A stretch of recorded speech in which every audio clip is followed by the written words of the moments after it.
meron naman po mga kababayan na kinasuhan sa Quezon City kanina po. Dahil kung titingnan po natin itong balita na nakita po natin galing po sa Batas PH. Sabi po dito mga kababayan, eto daw pong si Romualdez at etong si Saldico at saka daw po itong si eto daw pong si PM Vargas, kinasuhan daw mga kababayan ng 1 billion civil forfeiture na kaso. Ano po, so sabi po dito, basahin po natin itong nasa Batas PH 1 billion civil case versus Romualdez at saka daw po dito kay Saldico at kay Congressman PM Vargas.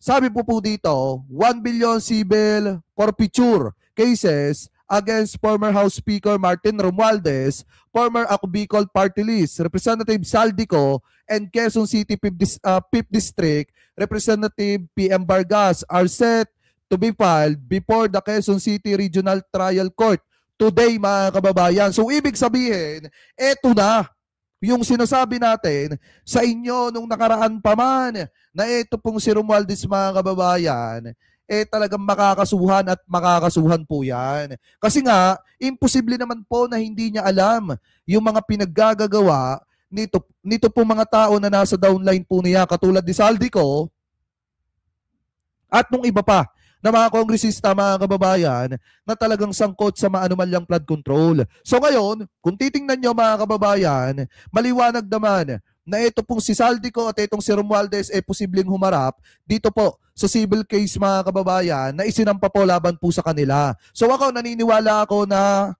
bukod po dito sa civil case, masasampahan din po itong si Romualdez ng kaso na criminal case mga kababayan katulad po ng mga plunder. Lalo na at maliwanag naman po yung sinabi ng ating mahal na presidente mga kababayan nung mga nakaraang araw na kung saan di ba pinasasampahan ng kaso ng ICI. Sa ICI, ito pong si Romualdez at kung may ebidensya na matibay, maliwanag naman pong sinabi ni PBBM na sampahan po ito ng plunder at saka po ng graft. So ako, naniniwala ako dyan na darating yung time na yon na makakasuhan po siya. Ano po, lalo na at alam naman po natin mga kababayan yung salita na imposibleng hindi niya alam yung ginawa ni Saldico mga kababayan, lalo na at siya po yung House Speaker nung mga panahon na isinasagawa po nila yung mga malalaking insertion na yan. Ano po, so ngayon, comment below na lamang po mga kababayan kung ano po masasabi nyo, hingil po dyan sa topic na yan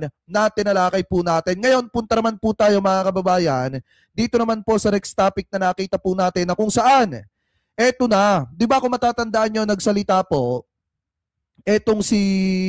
etong kapatid po mga kababayan nung nambatok sa isang tatay na nagkakariton kasama po yung kanyang anak. So ngayon kung matatandaan nyo, nagsalita itong si Pokwang, and then mga kababayan, meron po siyang pinangalanan na kongresista na di umano binalaan niya pa nga at sinabihan niya na pwede itong masampahan ng kasong libel mga kababayan at saka cyberbullying. So ngayon, sabi po dito sa news ngayon, kasi alam ni Congressman Terry Redon na siya po yung tinutukoy ni Pokwang. Ano po, so sabi daw dito ni Congressman Terry Redon kay Pokwang, hindi cyber libel ang katotohanan, lalo na kung galing sa publikong record.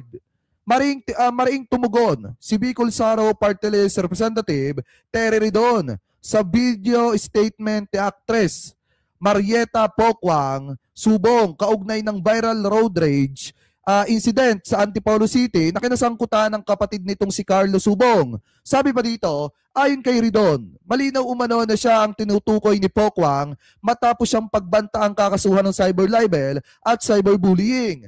Lalo na't isa siya sa mga mambabatas na hayagang nagsalita tungkol sa road rage at public safety issues.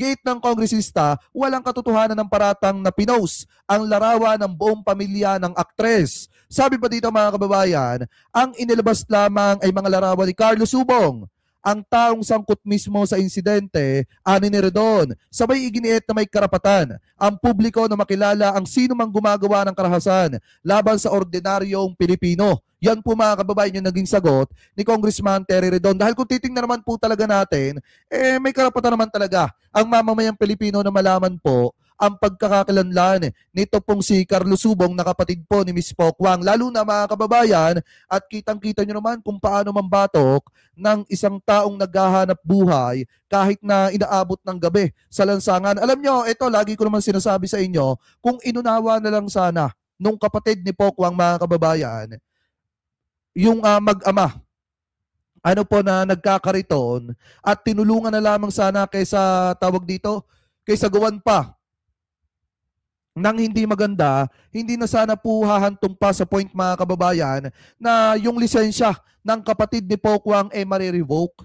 Dahil imaliwanag naman po bukod po doon sa 90 days, suspension, mga kababayan, doon po sa lisensya ng kapatid ni Pokwang, maliwanag po, mga kababayan, na nirevoke na po ng LTO yung lisensya ng kapatid po nitong si Pokwang. Alam nyo naman kung gaano kahirap pag wala kang lisensya, lalo na kung ikaw ay nagmamaneho ng personal mong sasakyan. Di ba maliwanag, mga kababayan, na kung ikaw ay driver, or di kaya naman kung ang trabaho mo ay isang pagiging driver, or di kaya naman sumasakay ka ng motorcycle para pumunta ng trabaho, di ba napakalaking dagok sa buhay mo pagka na-revoke yung lisensya mo?